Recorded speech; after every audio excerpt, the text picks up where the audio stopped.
Okey dah. Assalamualaikum warahmatullahi wabarakatuh. Pada hari ini kami akan membentangkan tajuk kami bagi subjek GPIM 1022 Pendidikan Islam yang bertajuk Akhlak dan Peranan Manusia sebagai Khalifah. Nama saya Muhammad Fawaz bin Jaliluddin. Nama saya Muhammad Redwan bin Fauzai. Dan nama saya Muhammad Iswarhan bin Wahab.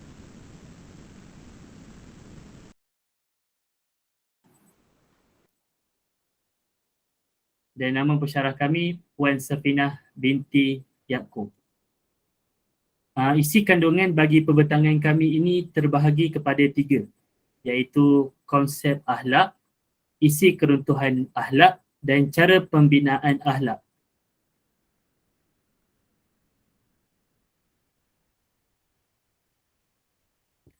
Konsep akhlak. Konsep akhlak ini selalunya kita tahu dia boleh terbahagi kepada 2, iaitu bahasa dan juga istilah.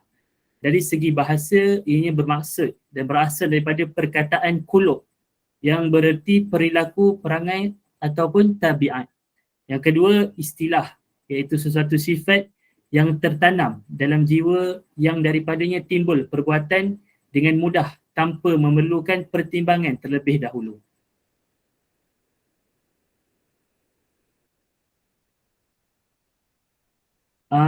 Isu-isu keruntuhan akhlak yang boleh kita lihat pada hari ini, yang sering kita lihat di media sosial, media massa dan juga media cetak, yang sering diperbincangkan juga di kaca TV, iaitu isu seks bebas yang sering berlaku dalam kalangan remaja, isu buli yang sering berlaku di sekolah-sekolah, dan isu samsing jalanan yang kita dapat lihat banyak dilakukan di atas jalanan yang dilakukan oleh pemandu-pemandu.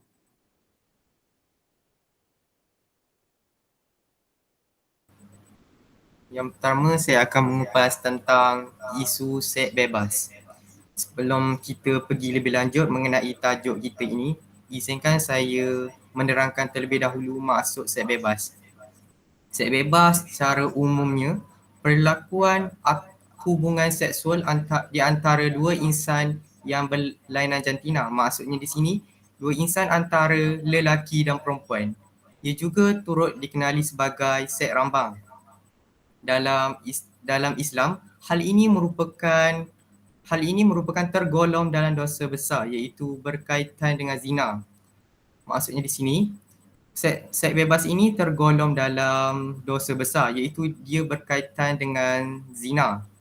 Firman Allah Subhanahu Wa Taala, sesungguhnya andai kepala seseorang ditusuk dengan jarum yang terbuat daripada besi itu lebih baik daripada menyentuh wanita yang tidak halal atau bukan mahram. Hadis At-Tabrani.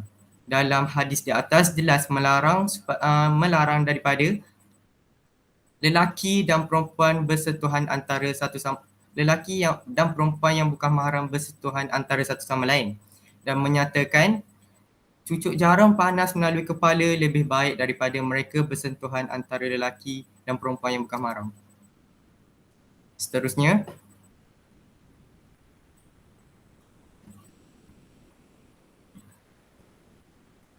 okey, terdapat 4 faktor seks bebas. Yang pertama, perasaan ingin tahu dan ingin mencuba.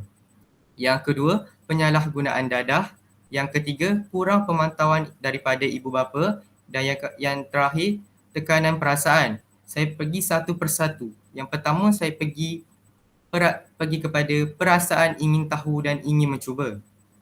Sifat remaja yang terkenal dengan mencari identiti diri adalah satu faktor yang mendorong seseorang itu terjebak dalam hal ini. Peningkatan hormon menyebabkan perasaan ingin tahu dalam kalangan remaja meningkat terhadap apa yang dialami. Maksud di sini, dalam peringkat remaja, mereka dalam peringkat untuk mengenali identiti mereka. Dalam hal tersebut, mereka akan melakukan apa sahaja untuk mencari identiti mereka. Ini secara tidak langsung mereka boleh terjebak dengan kejadian buli. Seterusnya, penyalahgunaan dadah. tingkah laku seseorang berada dalam keadaan tidak terkawal, iaitu dalam keadaan separuh sedar sehingga menyebabkan mereka melakukan persetubuhan yang mendorong kepada kehamilan. Apabila mereka berada dalam keadaan di bawah pengaruh dadah, menyebabkan mereka berada dalam keadaan separuh sedar, menyebabkan nafsu syahwat mereka semakin meningkat. Hal ini mendorong kepada mereka melakukan persetubuhan yang seterusnya menyebabkan kehamilan berlaku. Seterusnya, kurang pemantauan daripada ibu bapa. Apabila remaja kurang pengawasan daripada ibu bapa menyebabkan mereka lebih terpengaruh dengan rakan sebaya. Mereka lebih banyak menghabiskan masa sesama mereka untuk mencari perhatian dan mencari teman berlainan jantina untuk membina hubungan romantik. Yang dapat saya simpulkan di sini, apabila remaja kurang daripada pengawasan ibu bapa, kurang daripada ibu bapa mereka sibuk dengan kerjaya mereka, menyebabkan mereka lebih cenderung untuk menghabiskan masa bersama rakan sebaya. Rakan sebaya itu terdiri daripada mahupun lelaki atau perempuan. Hal ini menyebabkan mereka mencari rakan sebaya supaya mereka dapat perhatian lebih daripada mereka kerana ibu bapa mereka sibuk dengan kerja mereka. Hal ini menyebabkan mereka yang berlainan jantina secara tidak langsung mereka akan membina hubungan romantik sesama mereka. Seterusnya, tekanan perasaan. Hal ini terjadi apabila seseorang mengalami masalah yang sukar ditangani olehnya dan akhirnya menyebabkan mereka bertindak di luar batasan moral. Tekanan perasaan ini contohnya apabila mereka stres dalam pembelajaran, masalah perceraian ibu bapa dan kesukaran dalam mencapai sesuatu. Hal ini menyebabkan mereka tidak dapat menangani isu mereka dan masalah mereka. Mereka bertindak di luar batasan moral dan bertindak lebih agresif dan buli kawan mereka lain, mengejek, menyatu untuk melepaskan perasaan mereka.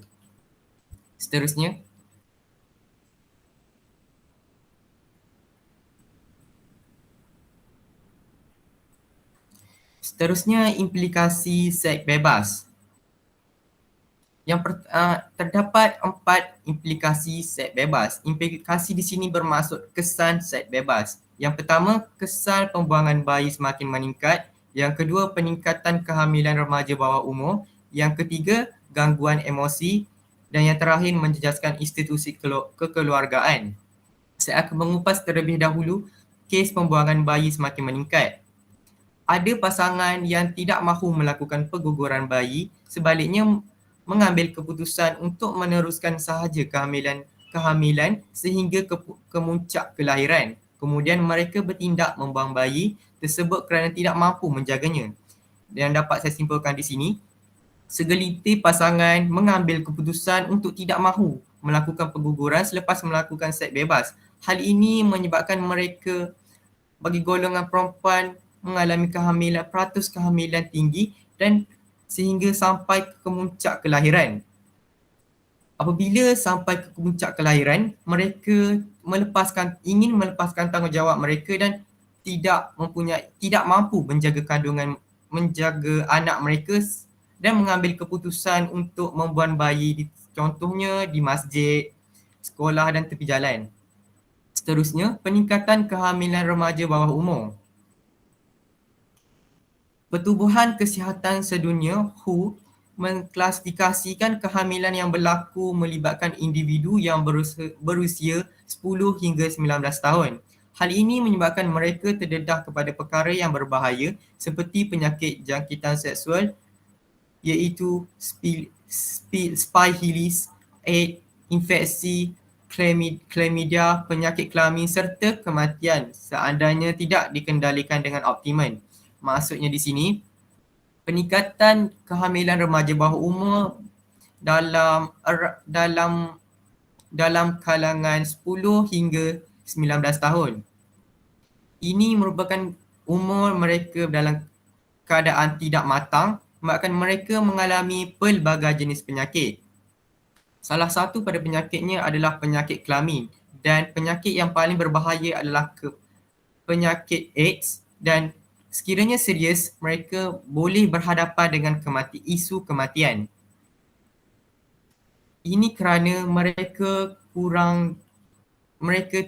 berusia pada 10 tahun merupakan usia yang tidak sepatutnya mereka melakukan hubungan seksual. Seterusnya, gangguan emosi. Selain fizikal, seks bebas juga turut melibatkan kesihatan mental. Misalnya, pasangan yang terlibat dengan kegiatan ini sudah pasti akan cenderung kepada stres, depresi, kemurungan, kegelisahan dan banyak lagi apabila mereka berhadapan dengan orang sekeliling. Maksud yang saya simpulkan adalah selain isu fizikal, seks bebas juga boleh memberi keburukan kepada kesihatan mental. Misalnya, apabila pasangan terlibat dengan seks bebas, mereka berhadapan dengan masyarakat sekeliling dan mendapat pandangan negatif daripada masyarakat sekeliling. Hal ini menyebabkan mereka tidak dapat berhadapan dengan situasi tersebut dan mendorong kepada stres, depresi, kemurungan, kegelisahan. Seterusnya, menjejaskan institusi kekeluargaan. Ini melibatkan anak dalam kandungan yang tidak sah taraf. Jika mereka berjaya dilahirkan, akan timbul pelbagai keraguan mengenai status dirinya dari aspek agama dan undang-undang. Di sini, isi yang saya dapat simpulkan di sini, anak-anak yang tidak sah taraf, iaitu anak daripada hubungan seks bebas, jika mereka berjaya dilahirkan, akan timbul pelbagai keraguan. Contohnya apabila mereka ingin melangsungkan perkahwinan, ayah angkat mereka tidak boleh menjadi wali kepada mereka. Ini menyebabkan mereka perlu mendapat iktiraf daripada wali hakim. Bahkan masyarakat sekeliling memandang serong terhadap mereka. Apabila mereka pergi ke sekolah, nama anak yang tidak saf taraf berlainan daripada anak yang saf taraf, iaitu mereka tidak mempunyai bin dan binti. Bahkan rakan-rakan sebaya mereka akan mengejek mereka. Seterusnya,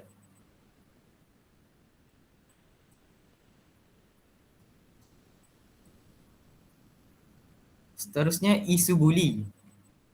Maksud buli adalah tingkah laku agresif yang dilakukan berulang kali terhadap orang lain, sama ada secara individu atau kumpulan. Tindakan agresif di sini adalah memeras ugut, menghina, mengejek, menumbuk dan memaki. Seseorang Muslim sejati itu bukanlah seorang pencaci, pencela, pengejek, pencemooh dan sebagainya. Ini dinyatakan oleh baginda Rasulullah dalam satu hadis daripada Abdullah bin Ma'sum radhiyallahu bahawa Nabi SAW bersabda, bukanlah seorang mukmin itu orang yang suka mencaci, orang yang gemar melaknat, orang yang suka berkata-kata lucah dan orang yang berkata-kata kotor. Maksudnya di sini, seorang Muslim adalah terpelihara. Seseorang Muslim yang sejati adalah seorang Muslim yang terpelihara daripada sikap suka mencela, mencaci, mencemooh orang lain. Sebagai Muslim yang sejati, kita perlu menghindari diri kita daripada terjebak dengan perkara tersebut. Seterusnya, faktor buli. Terdapat 3 faktor buli yang dapat saya kaji. Yang pertama, kurang pendedahan tentang keburukan membuli. Yang kedua, pengaruh sosial. Yang ketiga, kurang penghayatan agama daripada ibu bapa. Izinkan saya mengupas terlebih dahulu mengenai kurang pendedahan tentang keburukan membuli. Sukatan pembelajaran pendidikan Islam dan moral di sekolah tidak banyak menyentuh berkenaan isu buli. Hal ini menyebabkan setengah daripada mereka tidak mengetahui secara terperinci mengenai isu buli. Maksudnya di sini, dalam sukatan pembelajaran di sekolah, iaitu dalam sukatan pendidikan Islam dan moral tidak banyak menyentuh mengenai isu buli, malah banyak menyentuh mengenai isu-isu yang lain, menyebabkan mereka kurang pengetahuan mengenai keburukan buli, menyebabkan mereka lalai dalam kes ini dan memandang enteng terhadap perbuatan buli sehingga dapat mencederakan orang lain. Seterusnya, pengaruh sosial. Gejala buli berpunca daripada pengaruh media massa, filem-filem dan rakas baya. Kebanyakan siaran televisyen sering memaparkan aksi ganas seperti bergaduh, mencuri, ponteng sekolah dan berlagak samseng yang menjadi ikutan generasi muda. Impaknya, aksi-aksi ini dicontohi oleh individu yang gemar meniru aksi orang lain. Pengaruh sosial di sini berpunca dari yang dapat saya simpulkan adalah pengaruh sosial ini adalah daripada pengaruh media massa, filem dan rakas baya. Kebanyakan kita lihat hari ini di kaca televisyen banyak memaparkan aksi yang berkenaan dengan mencuri, ponteng sekolah, menyebabkan individu yang mudah terikut mereka melakukan aktiviti itu dalam kegiatan itu dalam kehidupan seharian mereka tanpa mereka mengetahui perkara itu adalah perkara yang baik atau buruk.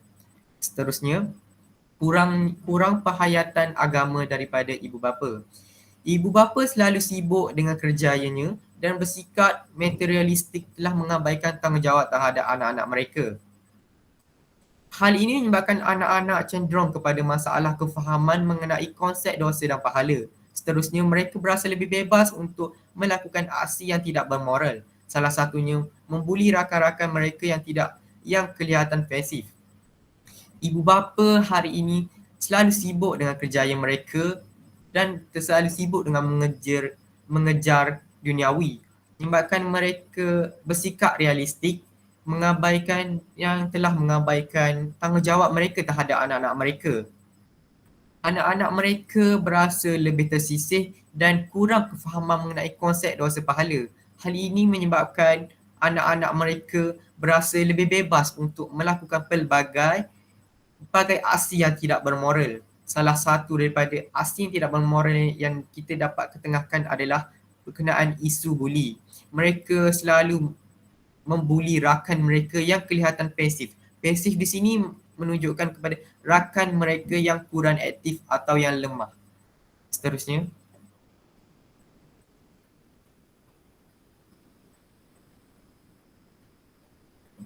terdapat 3 cara menangani isu buli. Yang pertama, menyuburkan kasih sayang. Yang kedua, penghayatan agama daripada ibu bapa. Yang ketiga, peranan pihak kerajaan. Yang pertama, faktor cara menangani isu buli. Yang pertama, menyuburkan kasih sayang. Setiap Muslim sepatutnya menyayangi dan menghormati antara satu sama lain seperti mengasihi diri sendiri. Mengasihi orang lain merupakan tanda kesempurnaan iman seorang Muslim. Hadis daripada Anas bin Malik Ar-Rahnu bahawa Rasulullah SAW bersabda, tidak beriman seseorang di antara kamu sehingga ia menciptai miliknya sendiri. Riwayat Al-Bukhari dan Muslim. Maksud yang dapat saya simpulkan adalah setiap Muslim sepatutnya menyayangi dan menghormati antara satu sama lain. Sikap mereka perlu menghormati orang lain itu sebagaimana mereka mengasihi diri mereka sendiri. Mengasihi orang lain merupakan tanda seseorang itu menunjukkan seseorang itu iman mereka telah sempurna. Sebagai seorang Muslim, sepatutnya perkara ini wajar dipraktikkan dalam kehidupan seharian. Hadis yang saya baca sebentar tadi menyatakan bahawa seseorang itu dikatakan beriman apabila mereka mencintai milik mereka sendiri. Seterusnya, mencintai milik mereka sendiri dan mencintai diri mereka sendiri dan orang lain. Seterusnya, penghayatan agama daripada ibu bapa. Di samping mengejar kerjaya, ibu bapa seyogianya memberi perhatian terhadap penghayatan agama dalam diri anak-anak. Ibu bapa perlu menjaga amal ibadat dan memantau setiap aktiviti hiburan anak-anak. pada masa yang sama, ibu bapa perlu mendidik anak-anak supaya menghayati agama agar mereka tidak mudah terikut dengan budaya barat yang bercanggah dengan agama Islam. Di samping masih di sini, di samping ibu bapa sibuk bekerja, ibu bapa seharusnya membahagikan masa dan memberi perhatian terhadap hayatan agama anak dalam diri anak-anak. Ibu bapa seharusnya menekankan dan menjaga amal ibadat dan memantau setiap aktiviti hiburan anak-anak.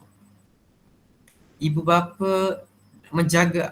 bapa juga turut ditugaskan untuk supaya mendidik anak-anak supaya menghayati agama agar mereka tidak mudah terikut dengan budaya barat.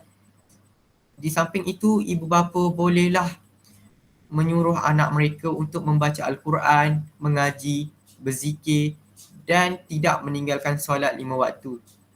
Seterusnya, peranan pihak kerajaan. Kementerian Pelajaran harus menitik beratkan isu buli dalam pendidikan moral dan pendidikan Islam. Pelajar perlu didedahkan dengan impak negatif kegiatan membuli. Pihak kerajaan juga boleh menjalankan kempen ceramah dan kuis secara besar-besaran mengenai keburukan membuli. Dalam hal ini, pihak kerajaan perlu menyatakan lebih lanjut mengenai isu buli, terutamanya keburukan buli bagi menyedarkan setengah individu berkaitan dengan keburukan membuli dan impak negatif terhadap buli. Di samping peranan ibu bapa, pihak kerajaan juga perlu menjalankan kempen mengenai keburukan buli supaya menanam kesedaran dalam diri segelintir individu dan mendorong peratus kes buli dalam dunia ini semakin dan mengurangkan peratus buli dalam dunia ini. Ceramah juga boleh diadakan di masjid, sekolah, sama ada di masjid, sekolah mengenai keburukan buli supaya di samping ceramah merupakan suatu platform yang wajar dilaksanakan supaya mereka tidak melakukan kegiatan membuli. Ceramah ini secara tidak langsung dapat dihadiri oleh pelbagai golongan, iaitu ibu bapa, murid dan juga penjawat awam. Apabila ibu bapa mereka mendengar secara langsung bersama anak-anak mereka, ibu bapa juga boleh menyapa anak mereka mengenai isu tersebut. Seterusnya, saya serahkan kepada Bawas. Sekarang kita bergerak kepada isu samsing jalanan. Samsing jalanan ini dapat dikaitkan dengan isu mat rempit yang biasanya kita dapat lihat yang apa yang kita boleh gambarkan daripada mat rempit inilah pelumba yang memeras minyak di jalan raya atau litar yang melakukan aksi-aksi yang berbahaya adalah seperti Willy, Wikang, Scorpion dan Superman. Isu samsing jalanan ini bukan sahaja tertumpu kepada pembawa motosikal saja, tetapi terdapat juga kita dapat lihat isu pergaduhan di atas jalan raya daripada pemandu kereta itu sendiri. Seperti sikap tidak berpuas hati pemandu itu keluar daripada kereta dan bergaduh dengan pemandu-pemandu lain. Menyebabkan isu jalanan ini semakin lama semakin kita dapat lihat bukan satu perkara yang biasa, yang sering diperkatakan di banyak platform. Seterusnya,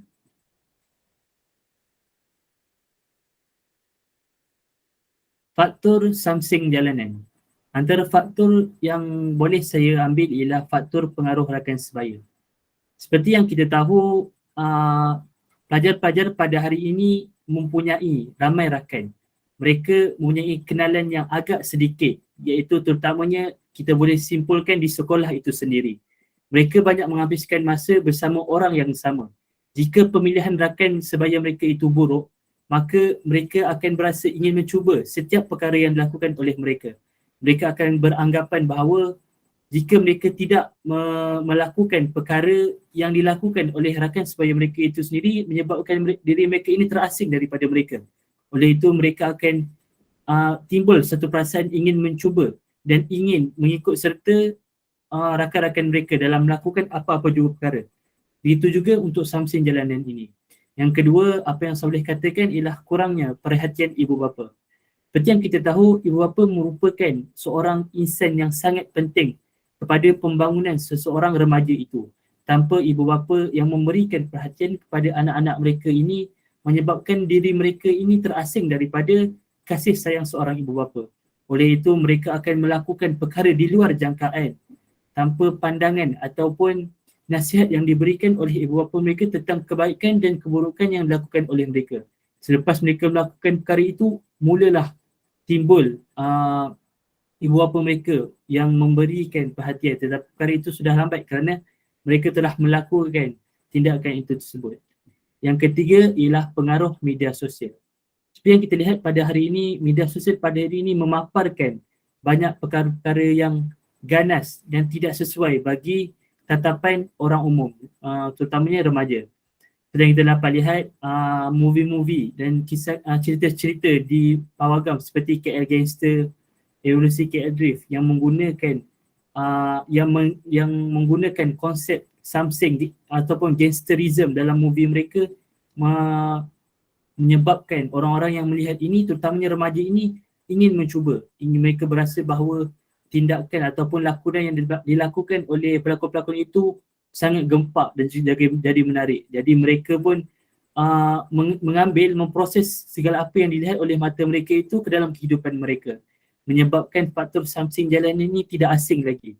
Begitu mudah lagi samsing jalanan ini di media sosial yang kita tahu merupakan satu platform yang sangat mudah diakses oleh orang ramai pada hari ini.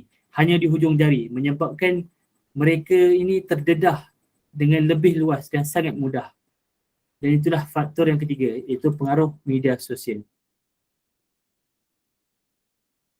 Sekarang kita akan bergerak pada kesan samsing jalanan ini. Antara kesan samsing jalanan ini ialah pencemaran bunyi. Pencemaran bunyi ini mungkin kita dengar mungkin agak kurang sinonim kerana mungkin ada segelintir daripada kita yang tidak tahu mengenai perkara ini. Pencemaran bunyi ini berlaku apabila adanya bunyi-bunyi yang mengganggu suatu kawasan ataupun komuniti itu sendiri. Samsing jalanan ini selalunya bergaduh di tepi-tepi jalan, menyebabkan mereka mengganggu suatu keluarga satu komuniti yang berada di suatu tempat itu. Menyebabkan menjejaskan mereka dalam melakukan kegiatan seharian. Oleh itu, perkara ini perlulah dibendung. Pencemaran bunyi ialah antara kesan yang paling besar kita dapat lihat dengan pemandu motosikal yang menekan minyak mereka, test enjin sebagainya. Itulah antara pencemaran bunyi yang boleh berlaku. Antara kesan yang kedua ialah kadar jenayah yang meningkat. Apabila kita tahu samsing jalanan ini selalunya berlaku di banyak tempat. Perkara ini berlaku dan apa yang boleh saya katakan, samsing jalanan ini hampir keseluruhannya berkait rapat dengan dengan jenayah seperti penjualan dadah, rompak dan sebagainya.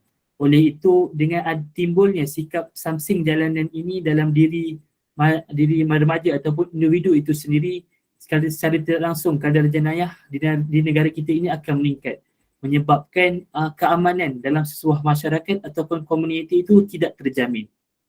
Dan yang ketiga ialah masyarakat dipandang rendah. Apabila sebuah komuniti itu ataupun satu tempat tinggal itu mempunyai samsing jalanan ataupun kes samsing jalanan yang sangat tinggi, menyebabkan masyarakat yang lain memandang rendah atau memandang enteng akan keamanan yang keamanan yang dapat dilakukan di kawasan komuniti itu. Oleh itu, masyarakat ini akan dipandang enteng, dipandang serong, sekaligus menyebabkan nama masyarakat ataupun penduduk yang tidak terlibat pun dengan kes samsing jalanan ini juga terpalit, menyebabkan nama mereka dan juga institusi komuniti mereka itu juga terkesan. Sekarang kita akan bergerak pada cara pembinaan akhlak. Yang pertama ialah pendidikan iman sebagai asas akhlak. Dan yang kedua, menjadikan Rasulullah SAW sebagai contoh. Dan yang ketiga, melalui latihan dan bimbingan pendidikan yang berkualiti.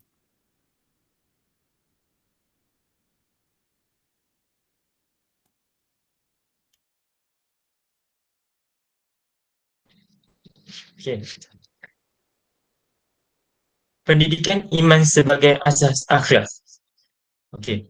Pertama, pendidikan ini merupakan salah satu cara untuk mencorak manusia menjadi seseorang yang beriman. Iman adalah asas kepada akhlak Islam. Tidak akan sempurna iman seseorang jika tidak disertai oleh akhlak yang baik. Okey.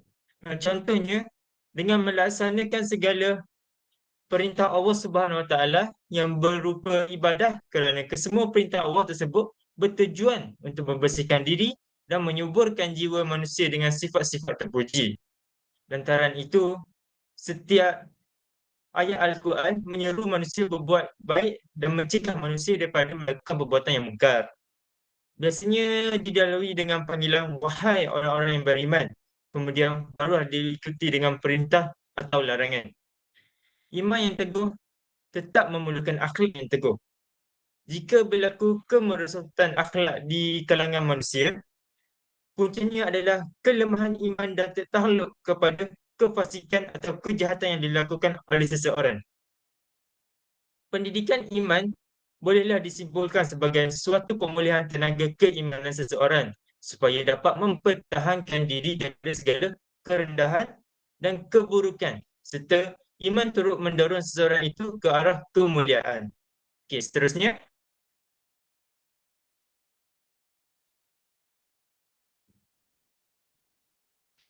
Seterusnya ialah melalui latihan dan bimbingan pendidikan berkualiti. Iaitu pendidikan yang diberikan hendaklah bermula dari rumah lagi yang ditangani oleh ibu bapa. Selepas itu barulah ke peringkat sekolah dan seterusnya. Oleh hal sedemikian, ibu bapa hendaklah memberikan didikan yang berkualiti dan mendidik dengan cara yang lemah lembut dalam pertuturan, sabar, berlapang dada dan istiqamah dalam mendidik anak-anak ke arah yang benar. Okey, seterusnya.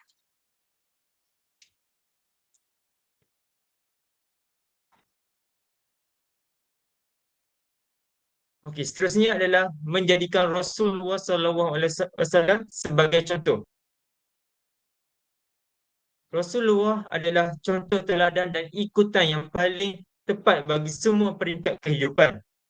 Sehubungan dengan itu, Allah Subhanahu Wa Taala telah berfirman bahawa Nabi Muhammad SAW diutuskan kepada manusia untuk menyempurnakan akhlak di kalangan mereka. Firman Allah yang bermaksud, demi sesungguhnya bagi kamu pada diri Rasulullah SAW itu contoh ikutan yang baik bagi orang-orang yang sentiasa mengharapkan keredaan Allah Subhanahu Wa Taala dan balasan baik di hari akhirat, serta sentiasa menyebut dan memperingati Allah Subhanahu Wa Taala dalam masa senang dan susah. Okey. Contohnya kisah baginda antara akhlak Rasulullah yang perlu diikuti dari aspek kehidupan adalah seperti akhlak Rasulullah dengan Allah SWT, akhlak Rasulullah dengan sesama manusia dan akhlak Rasulullah dengan makhluk lain. Okey, seterusnya.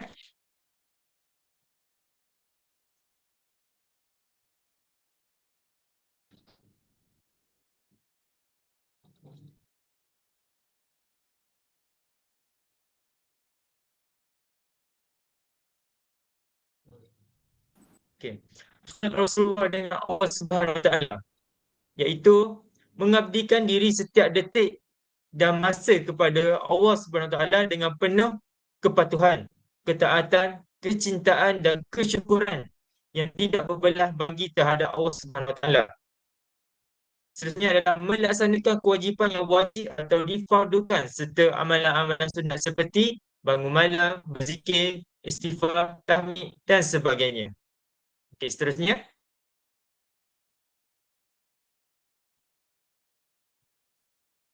Seterusnya adalah akhlak Rasulullah dengan sesama manusia. Akhlak Rasulullah meliputi aspek kekeluargaan, sosial, ekonomi, politik dan sebagainya.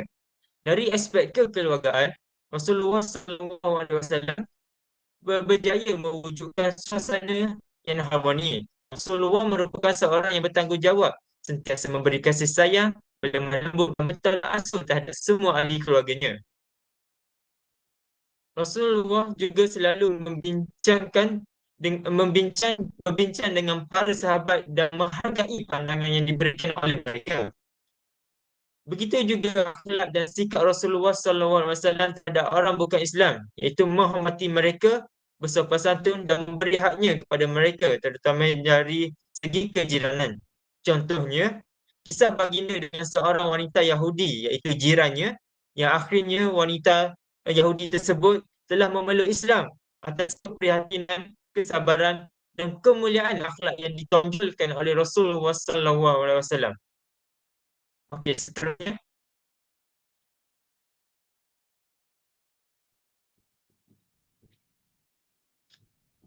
Seterusnya adalah akhlak Rasulullah dengan makhluk lain. Rasulullah SAW begitu peka dan prihatin terhadap makhluk lain seperti dengan binatang, tumbuhan dan alam sekitar. Rasulullah menasihati umatnya supaya berlaku ihsan kepada haiwan dan binatang ternakan serta tidak menzalimi atau menyiksa mereka. Demikian juga tumbuh-tumbuhan dan alam sekitar. Okey.